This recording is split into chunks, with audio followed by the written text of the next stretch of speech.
Tonight, V10 power, V8 power, and I look at pictures on the internet.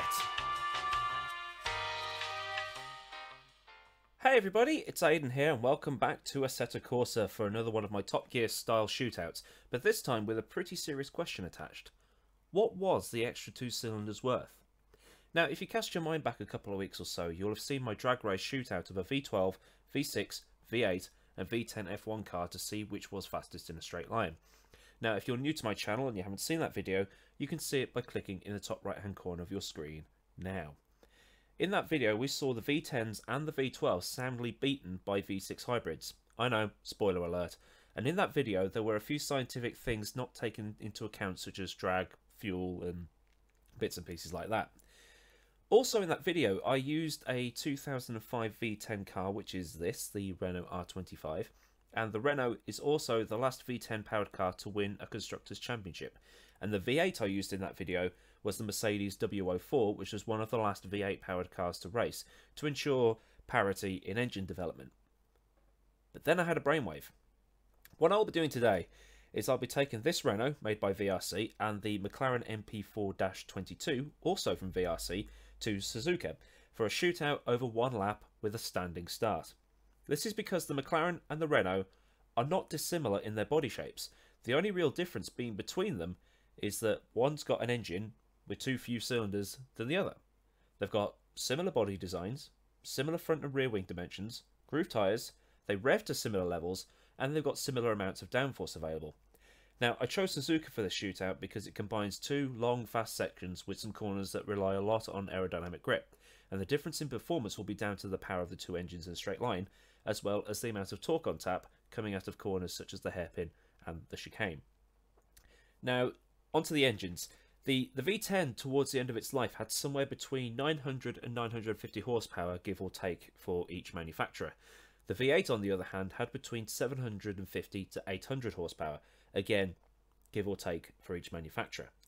However, the V10 was heavier, but had more torque available, while the V8 was lighter and more fuel efficient at the expense of torque and horses under the bonnet. Now, as a general rule, torque is the acceleration and horsepower is your top speed. Now, I have absolutely no idea how this is going to turn out, so I'm hoping it'll be a good opportunity to see what two similar cars with different engines can do against the clock, and how much time they lost between sort of 2007 and the end of 2016, when the long-standing 2004 records started to get beaten again, with records falling all over the place. Now we've got the 2017 spec cars. So, without further ado, let's get these two cars over to Suzuka, and as always, in the spirit of Top Gear, let's put them in the hands of a tame racing driver. Now, some say that he often holds staring contests with the sun, and that he is actually capable of lasting longer than 10 days with Donald Trump. Hey, satire! All we know is, no, it's me. I'm driving them this week. Alright, so welcome to Suzuka, as Fernando Alonso's car does a little bit of weaving, just to make sure he's got some heat in the tyres to make his getaway. Then he'll pull over to the dirty side of the grid to get into the box closest to the timing line, as the timing line is quite far back here at Suzuka, as opposed to being on the start-finish line like it was at Silverstone in the previous shootout. And the revs build, that V10 engine screams, reverberates through the Japanese countryside, and he's away. Kept the traction control on. The Renault is very squirrely if you turn it off. He's going to pull onto the clean side now, and chucks it into turn one while braking and changing down the gears. No lockup, hugs the inside, lets it go out and into the S's. It's going to be in about third gear all the way through here. Only a 6-speed box if you remember my review of this car. It just looks like it's on rails going through here, and he's going to go on the power up to the Degner curves. How's he going to negotiate them? He throws it in, goes very wide, keeps it under control for the second part, gets the apex, uses all the curb on the outside as well as some of that service road.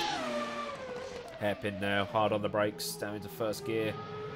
Misses the apex slightly, but that's not going to bother him too much, using the curb on the outside and back up through the gears. That's a great noise. as he brings it up to spoon curve, flat out all the way through here into third gear. Sounds absolutely amazing on the overrun, this car. Second gear for the second part. Up through the gears once again, past the GT pit lane. The car was doing nearly 200 miles an hour up to this point. Flat out through the 130R. Takes it like it's not even there. Hard on the brakes now. First gear, 1 apex, 2 apex for the chicane. Let the traction control kick in. Bring it around the final corner. Build up through the gears and the speed increases as he goes across the line. Okay, and the final car in this shootout. Well, it's only a 2-car shootout, so what difference does it make? But anyway, this is Lewis Hamilton's Ferrari F2007.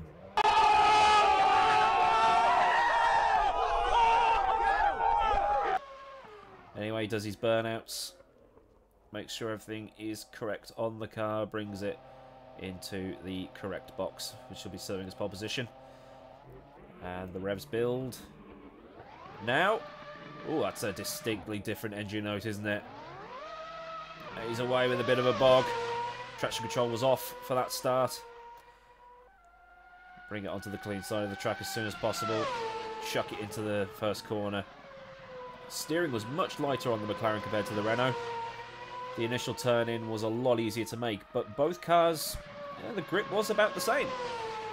Taking each of these S's in a gear higher than the Renault, as it had a 7-speed box compared to the Renault 6. And just like the Renault, it looks like it's on rails. Up through the gears into Degner. Taking the similar sort of line to Fernando.